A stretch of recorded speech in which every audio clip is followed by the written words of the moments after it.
Welcome to the Best Things Podcast. Subscribe on Apple Podcasts, Spotify, or wherever you get your podcasts. Don't forget to follow us on all the socials at Best Things Pod as well. Now, here are your hosts, Craig and Aaron.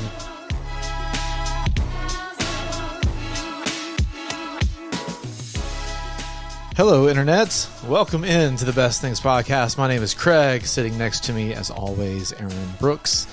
Happy October 17th? Yeah. The day this releases. I feel like all we've done recently on these intros is talk about the weather. But the weather is really good right now. Well, yeah. There's not a lot of days where we can talk about the weather and be like, you know what, it's really nice weather around here. Yeah, I got up, I was up early this morning, and it was cold. It was cold. It was like 40 degrees. It was great. I had the heat running in the house this morning. Yeah, we turned it on the other day. So it's a beautiful time of year. Hopefully, if you're listening to this as these are coming out in October, or maybe a little bit later, maybe you're into November, you're enjoying the weather. If you're listening to this, catching up in the summertime, just let this be memories of when weather was nice. I need to wish you a happy National Pasta Day, by the way. Yes. As to you. Well, this could have been an episode, I guess. It could have. Put it on the board. Yeah. What's just quick hitter? What's your go-to favorite pasta? Ooh, man, that's tough. Lasagna. Oh, okay. I love a good lasagna. Meaty, the ricotta in there. I said ricotta, like an Italian would be very mad at me for saying just ricotta. We just recently made a really nice homemade chicken Alfredo. Ooh, I like Alfredo a lot. We like spaghetti, but we've gotten in the habit of now we'll do like zoodles, so zucchini noodles. See, we did the zoodles for a while. It doesn't work. It's not the same. It doesn't. Nope. We did it a few times. I was like, I can't do it. I just can't do it. The only reason we do it is because Lauren is not a big pasta fan. She's not. She doesn't usually get into pastas, mainly because they're probably really heavy. But I like a good pasta. You got your fusilli, right? That's a pasta. Yeah, that's a pasta. Cavatappi, cavatelli, bucatini. Have you ever had bucatini? What is it? It's like a spaghetti noodle with a hole in the center of it. Yeah. I like those a lot. Yeah, sauce gets trapped in there. Rotini. Macaroni. Shells. Cavatappi. It's like a corkscrew pasta. Uh-huh. Man. It is also, though, and I feel like this is the bigger holiday, it's a National Clean Your Virtual Desktop Day. So don't let that day pass you by, people. Do you keep your desktop pretty tight? Or do you got icons everywhere? You're pretty good. Yeah. Yeah. I try to. Mine's not that far off. But yeah. But if you're like me, it grows on you fast. Yeah. And about once a week, every other week or so, I've got to go in and start deleting stuff and moving stuff to folders and cleaning it out. Well, we've talked a lot about Apple. I love the fact they introduced stacks. Oh, yeah. I feel like that really helped just to be able to, throw things into one stack on the desktop. Yeah. To really help keep it clean. Well, now that obviously today we're talking about movie vehicles. Ha! You didn't see that one coming, did you? Unless you looked at the title. I mean, they could have cheated. Who looks at titles before they listen to something? I do. I mean, occasionally I'll just have some just autoplay, but like when I start my day listening to podcasts, I like to go through. You make intentional decisions about what you're going to. I'm like, put your ear holes. It's usually on the show, not necessarily the episode. There's a couple shows that if it's if there's certain topics I want to hear more of, I'll click on that. So if you intentionally clicked or tapped on this episode wanting to hear about this particular topic, thank you. Let us know in the comments. Leave a review. This is the early plug for this, by the way. We would love to know what you thought about this episode. Stay around for the middle part of this episode. You'll hear some of your feedback, and that's where we do this kind of stuff. So let us know. Okay. Should we just jump right into it? Before we figure out which one's the best thing, we have to talk about all the things. It's time for the thing about the things. Do we want to hit some of the ones that aren't on this list first, or do you want to do them at the end? No, I say do them at the end. Okay. So, like we've been doing the last few episodes, we've got a list here, a listicle that we're going to kind of go off of together. We're going to alternate back and forth on which ones we talk about. But then we got to looking at the list and realized there are some pretty good ones that got left off. So we'll mention those at the end as well. But today's article comes from yardbarker.com. Are you a frequenter of this site? I am not familiar with Yardbarker. I'm not either, First honestly. time I had seen this. This came across I think it was my TikTok or my Instagram feed that somebody just put they said, these are the 3 best movie vehicles of all time. I was like, oh, that'd be a great idea for an episode. So I looked and tried to find as good a list as I could find to kind of go off of, and that's where we landed here. So you want to give us number 24 on this list? Yeah. It is the Black Pearl from Pirates of the Caribbean, The Curse of the Black Pearl, 2003. There is the Black Pearl. Was there a bigger movie franchise pre-Avengers, pre-Marvel, than the Pirates of the Caribbean? I don't think so. I still love this franchise. It's great. I've got my fingers crossed that maybe somehow we can get one more movie in this now that hopefully everything is behind. Yeah, Johnny Depp. Because they were going to make one without him. Yeah. Like they canceled him and said we're going to move on with the franchise with somebody else. But now that he's basically been cleared of a lot of the things that came against him. Kind of jumped the gun on him there. Right. But he has said he's not going to do it. I know. We've got to get him back though. Yeah. No, it is unimaginable to think of this franchise without Jack Sparrow. Yeah. He made pirates cool again. Yes. 100%. With the swagger that he had, the charisma, he was just really fun. It was the role he was meant to play. Every time I watch this first film in the franchise, I come back to thinking to myself, I feel like this may be an underrated movie. Especially the first one. The first one is great. He is so good in it. Yeah. And I think, who doesn't know the Black Pearl? No. Of course, it's a massive pirate ship. And the whole movie was the curse of the Black Pearl, right? Yes. The ship was cursed thanks to its crew stealing 882 pieces of Hernan Cortez Aztec. Did you like that, by the way? That was wonderful. His Aztec gold, and by the end of the film, the curse is lifted, and the Pearl is returned to the command of its rightful captain, Jack Sparrow. Oh, so you have heard of me. But yeah, it made appearances, of course, in every film after that, pretty much. Which was 2017's Dead Man Tell No Tales. Was that the last one, or have they done one since then? No, I don't know. I think that was it. You're gonna make me sound dumb though on the internet. I'm really good at that. Yeah, we're experts. But as much as I love this franchise, I don't know the last time I watched it, or if I obviously kept up with the latest ones. I feel like after those first, like most franchises, after the first couple, it starts to, you either start spinning your wheels a little bit or you lose a little something. It gets an 8.1 on IMDb. Curse of the Black Pearl? Curse of the Black Pearl. And I feel like that's, I'd go 9. Yeah, I would creep toward 9 also. I think I'd give it 8.5. If we were doing a list of the best movies of all time, and we were going 25, I feel confident it's in my 25.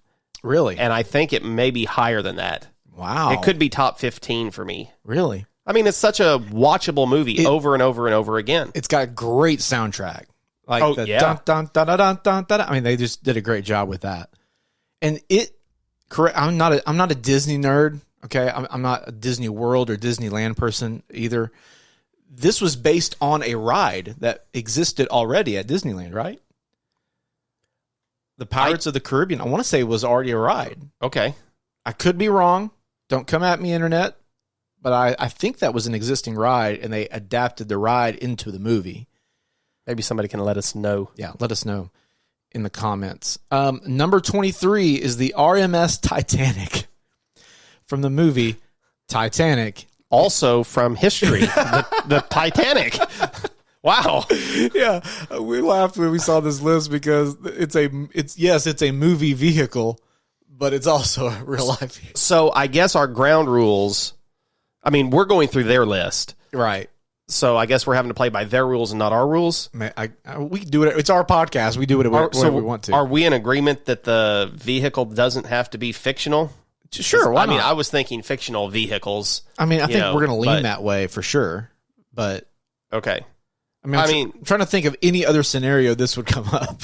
We some friends, we had a very in-depth conversation just recently about the Titanic and its voyage. So it's kind of interesting that now we're sitting here talking about it.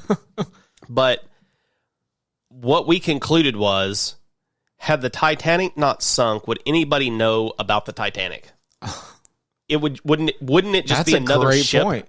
I think it would be was it the largest vessel at the time? I mean, it was obviously great for what it was. There was another one called like the Olympus, wasn't there? Was it bigger or just slightly smaller?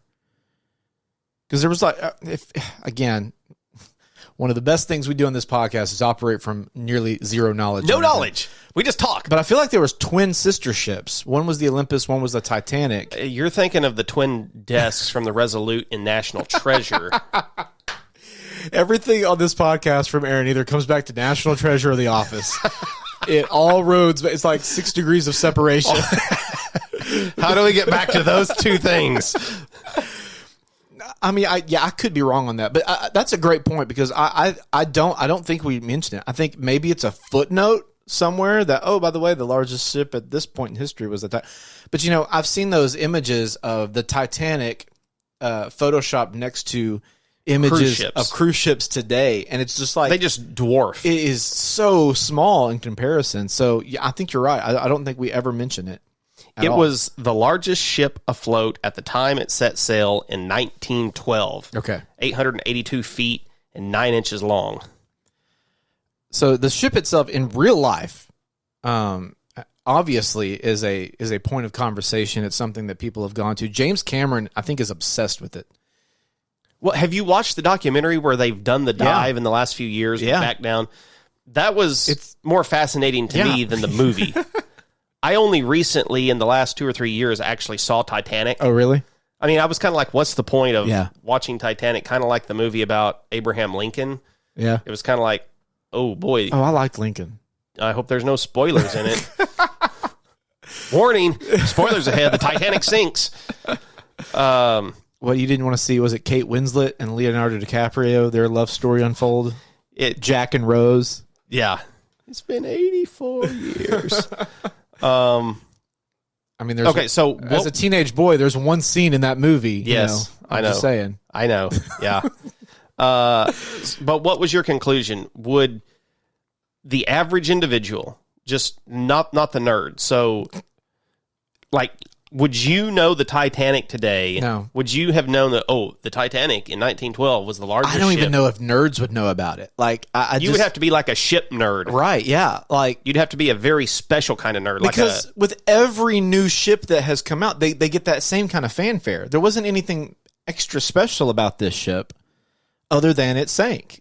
It was supposed to be the unsinkable ship. The unsinkable ship, yeah. But even if it didn't sink, every ship after that would have been claimed as the unsinkable ship. Yeah. So, like, I agree. I think it would have been lost to history had it not been for what happened to it. Of course, the movie itself was massive. 1997, won 11 Academy Awards, $2.2 billion at the box office. Was the breakout role for Leonardo DiCaprio. Of course, there's the ongoing debate. Was there enough room on that door? It seemed like it to me. It did seem like it. Yeah. There should have been enough room. Plenty of room. All right, number 22. The Bus. Not Jermaine Bettis, who played for the Pittsburgh Steelers. Oh, yes, that's a great reference. But The Bus from the movie Speed in 1994 with Sandra Bullock and who is this guy that has hair? It's Keanu Reeves. Yeah. With no hair. He looks like a Sasquatch compared to this photo from Speed now. This was The Bus. I know I've seen the movie, but they had to like drive it at a certain speed, right? Or was it going to blow up? Yeah, there was a bomb on the bus, and it had to stay over 50 miles an hour or the bomb would explode. So they had to drive through, I want to say, it may have been San Francisco, but they had to drive through this city and they had to stay over 50 miles an hour. So taking corners, dodging through traffic, and it was a good movie. Like the sequels, I don't know if there was more sequels. I don't know if there was more than one. There was one on a boat. Like they had to do the same thing with the boat. That seems less intense. Like because we're out here on the lake. The ocean is a big place. Like it's easy to avoid things. Well, tell the Titanic that. They couldn't. All right, we've got number. Before we move on from The Bus, would you? Does it deserve to be in this list? Do you think of this bus when you think of iconic vehicles? Yeah, I mean, I think should it be higher or lower? It's not going to even kind of close to making the bracket at the end, the final 8. But like, I think it deserves a mention. Is it in the right spot, or should it be higher or lower? I think it's probably pretty close to where it should be. I don't think it should be any higher. Okay. If anything lower, but I think 22 it should be lower. Is a good spot for it. How do you put the Titanic and the Black Pearl behind it? So I have problems with the order of this list completely. Okay. So there's a lot of things that we're going to mention that are way out of order from what I would put them. But I think for that one, I think that's a good spot. I would move some things around. But I think no matter how we shuffle things around, I think 22 is probably good. I just kind of want to keep track as we go through this because I want to keep moving the Black Pearl up. Yeah, I agree. Until we find where... Black Pearl definitely needs to be higher. Yeah. Number 21 is the Mutts Cuts van from Dumb and Dumber. Now, you talk about an iconic vehicle. Seriously. Like, if you don't know what we're talking about, just pull over to the side of the road and Google it right now because this is an iconic van. I guess it is a van. Is it a van? It's a van. It's a van. It looks like a dog, so it's got like shag carpeting all over it. It's got the little tongue sticking. It's got the black nose, the floppy ears. Yep. So this is from Dumb and Dumber in what year was it? 1980. 1994. 94. So Jim Carrey and Jeff Daniels. I mean, that was such a good movie. I was not a fan of really any of the sequels, and even the remake that Jim Carrey and Jeff Daniels did recently. Okay, I haven't seen it. It's better than the one they tried to do with some other people, but the original Dumb and Dumber was great. It was the epitome of stupid 90s comedy. Yes. So yeah, it's an iconic vehicle. Don't forget they traded it straight up for a scooter right during the movie. Yeah, an 84 Sheepdog is what they call it. It was a Ford Ecoline apparently. Yep, a van. So yeah, the giant I forgot about that. It has the giant dog leg that has to be lifted up to fill it with gas. Yeah, I forgot that too. Oh my gosh, it's so good. Lloyd refers to it as the Shaggin' Wagon. It is probably most well known from that one scene where they're all in there together. And hey, you want to hear the most annoying sound in the world?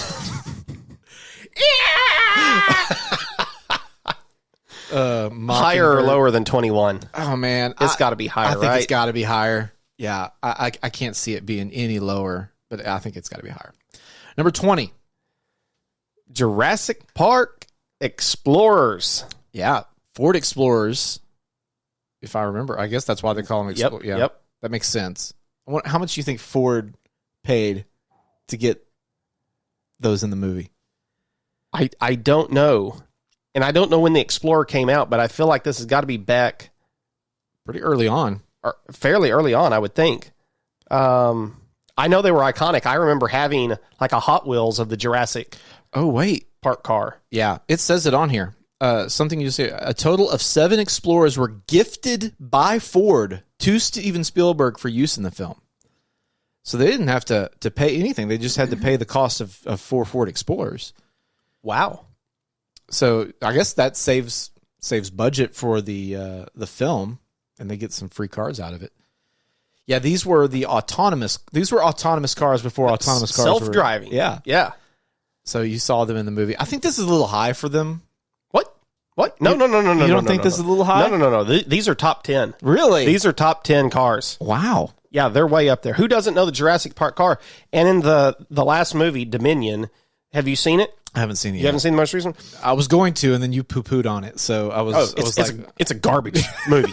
Trash. Absolute trash. Terrible. They ruined the franchise. Wow. Ending it the way that they did. I absolutely hated it. Terrible movie. But they do have some of the iconic cars. If I remember right, they kind of bring back this design in some capacity in that movie now that I'm thinking about it. Is it the updated Ford Explorer? I can't remember. It was such a bad movie. I don't remember that much about it. I wanted to watch it again, but Peacock makes you have premium to watch it, and I'm not going to pay Peacock because it's a trash streaming service. Yeah, Peacock is we need to revisit the streaming wars at some point.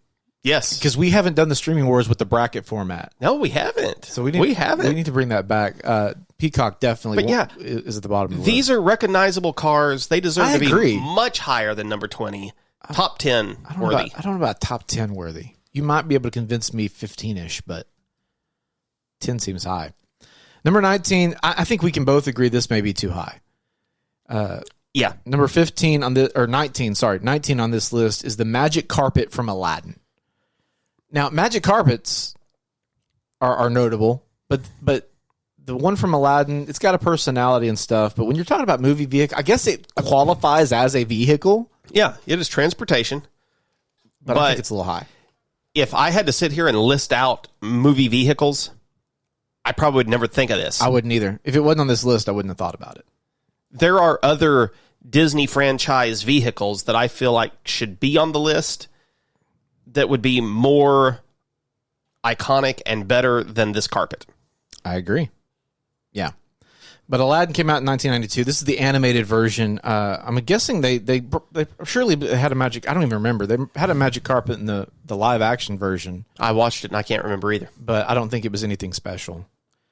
All right, number 18 on the list is the Mirthmobile from Wayne's World. I think this is too high also. Yeah, I totally agree with that.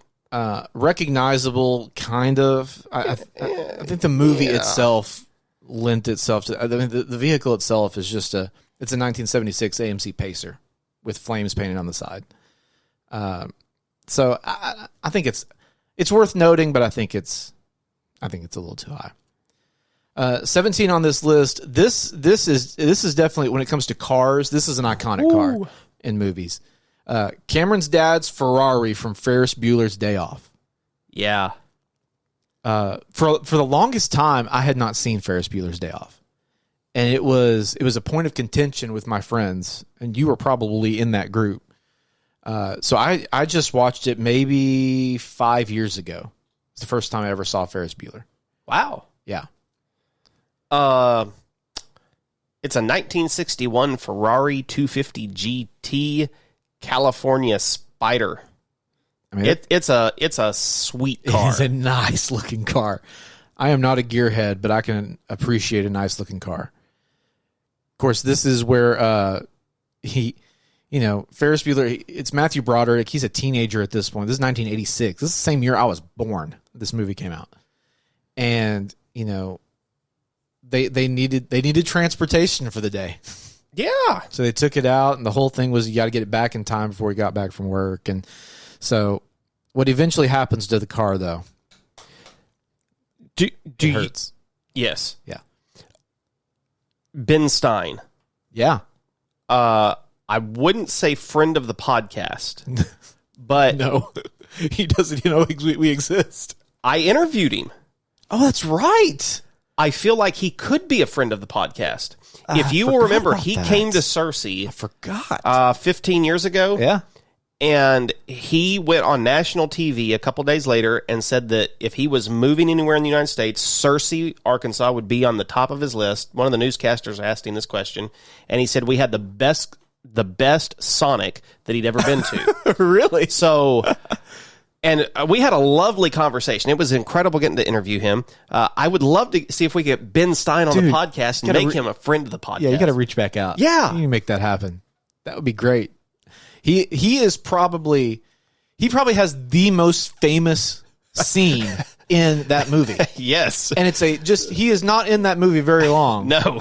But just hearing his voice go, Bueller, Yep. is iconic. Yep. And the car to back it up. All right, number 16. Okay. Yeah. Way too low. Way too low at number 16. We're talking about the DeLorean. Do I even need to say the movie when you mention the DeLorean? No, everybody knows what movie this is. Of course. Back to the Future. Yeah. When I think of famous movie cars, I think of the DeLorean. Yes. That's the first thing that pops in my mind. It would probably be in my 5 that pop into my head. Really? You don't think it's the first one that comes to your mind? Nope. Wow. Something else. Yeah, I mean, this is just... I watched... we mentioned this, I think, recently on some... Well, it was last week's pod. We were talking about Christopher Lloyd. I watched Back to the Future recently, a few weeks ago, or a month or so ago. And, man, it holds up. And just the car itself, I've watched documentaries on Back to the Future. I've watched behind the scenes stuff. I mean, I like Back to the Future. And they said they were trying to find, in the movie, Christopher Lloyd says, well, if you're going to build a time machine, why not make it with some style, like some pizzazz. But they were really just trying to find something that had some cool features to it. And the doors of the DeLorean just make it special. What?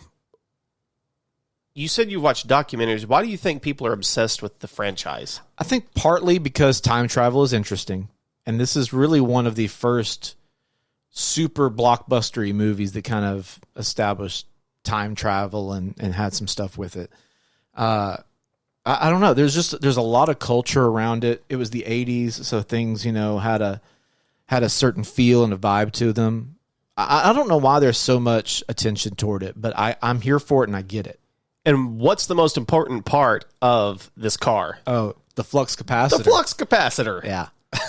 I remember, man, growing up, I would try to recreate a flux capacitor. Anytime there was something with the little Y shape that lit up, I'm like, this is cool. Like, I gotta work this in somehow. Love it. Number 15, way too high on this list. How the DeLorean is behind it. This is blows ridiculous. My mind. Pee-wee's bike from Pee-wee's Big Adventure, 1985. I would like to go on record, October 17th, 2022, and tell you that I have never seen Pee-wee's Big Adventure. Really? You've never seen it? Nope. And I'm going to continue to keep that streak alive. Well, this is a Tim Burton movie. So that explains some of it. Pee-wee Herman and Tim Burton... That's two things that I don't want to see. No.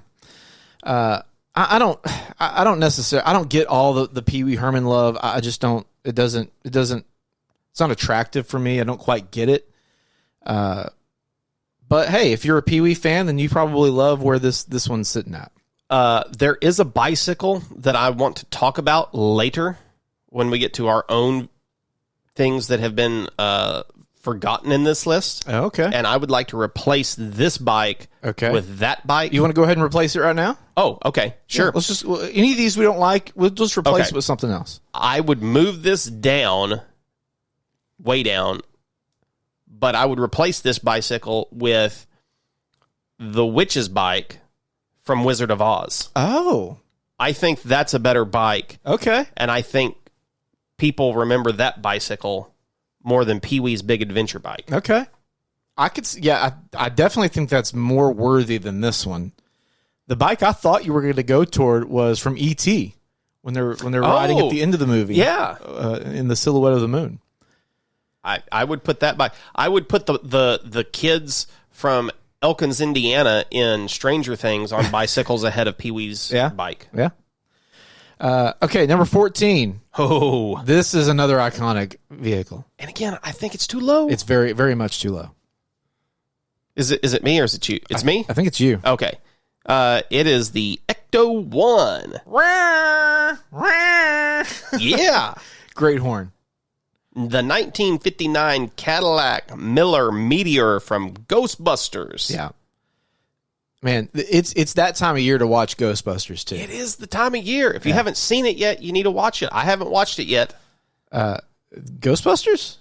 You mean yet this year? Okay. Yeah. Yeah, it is time. Like, really, Ghostbusters 1 and 2 were great. Ghostbusters 1 way better, but 2 was also good. You got the Stay Puft in there in the second one. The 2016 reboot? Hold on. No, not the 2016 reboot. That one's terrible. And I refuse, in October 17th, year of our Lord 2022, refuse to ever watch that one. Yeah, I haven't seen it. But there's a reboot of the reboot, right? Is. Well, it's less of a reboot and more of a sequel. Okay. I would consider this to be Ghostbusters 3. This is with Paul Rudd. One of the kids from Stranger Things is in it. Oh. I think it's Mike. I haven't seen it. It's really good. They do watching? service. Yes, there's some fan service. There are some characters from the original Ghostbusters that make an appearance. It's super good. But the Ghostbusters, I mean, this was an old, was it a fire It was car? an ambulance. That's right. It was an ambulance. Yeah. That they took over, repainted whenever they were moving into the. That is funny. It was an ambulance, and they used an old firehouse. Yes. That's why I got those confused. So they took over an old firehouse and refurbed an ambulance. Does the car appear in the newest? Yes. Okay. It does. In the same condition, or has it been changed? Same condition. Okay. Yeah. So no spoiler plot of the movie is that there's a family that moves into an old house. The old house actually belonged to one of the Ghostbusters a long time ago, and they uncover this car. And that's kind of how the whole thing kind of unfolds. So Ecto 1, classic. I mean, it's tricked out with a whole bunch of stuff. The iconic, the siren, you know. Yes. It's just the whole thing. I mean, it's Ghostbuster season, baby. It's time. Okay, number 13.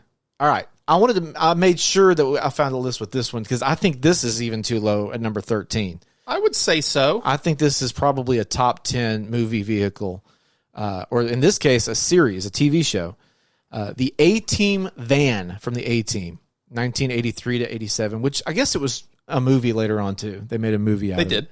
They did. Yeah, so when bad stuff was happening in the 80s, like the A-Team rolled up, and that van traveled everywhere to go make it happen. What was his famous catchphrase? Mr. T? Yeah. I pitied a fool? Yes. I knew it wasn't. I kept thinking, what you talking about, Willis? And I was like, it's not that one, but I know it's got to be something. Yeah. No, you had Hannibal, Face Man, which is just face, and then B.A. Baracus is who Mr. T played. And, of course, they're former U.S. Special Forces who kind of went rogue and said, we're going to handle these situations on our own. They remade it with Liam Neeson and Bradley Cooper in 2010. And that was a pretty good movie. It was pretty decent. I didn't have any problems with it. No, I remember watching it thinking it was decent. I think some people probably hated on it a little bit, but I had the A-Team van as a Hot Wheel.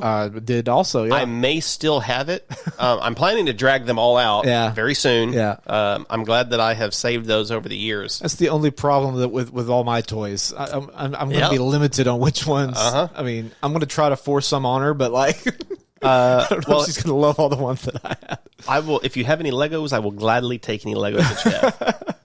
I'm going to play with the Legos. What are you talking about? Yeah, A-Team. I think that, would you say a top 10? Yeah, for sure. Number 12, I don't know. I don't know if we can speak much to it. Yeah, it's Christine from Christine. Yeah, this is a Stephen King film or a book turned into a movie. Some people may be furious with us on YouTube or in the comments or something. I don't know about this. Was that a intentional pun?